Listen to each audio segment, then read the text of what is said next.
క్రోధాలు గురువుల్ని వేగోళ్ళ చూపించిన శబరి చాలా ధన్యురాలు.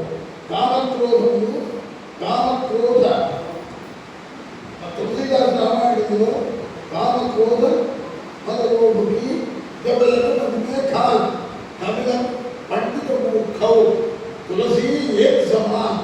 కామము క్రోధము మదము లోభము ఈ దుర్గుణాలు ఉన్నంత వరకు వాడు ఎంత గొప్పవాడైనా చాలా సన్మానం ఉండాలి.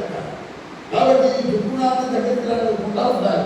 అలాగే విచారకుడు తన తపోబలాన్ని చాలా వ్యర్థం చేసుకొని రామం వల్ల సుమంత్రుని జన్మించి తద్వారా భరతుడు విజయం చేసి ఈ భరతఖండం భరతవర్షం అన్న పేరు వచ్చేట్టుగా చేసిన విశ్వామిత్రుడు చాలా గొప్పవాడు.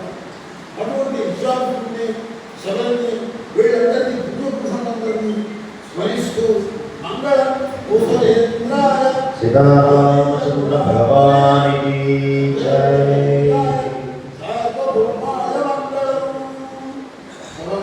ప్రథమ ప్రసంగం గురు వైభవంతో ప్రారంభమైంది. గురువును మనసా వాచా కర్మన త్రికరణ శుద్ధిగా నమ్మితే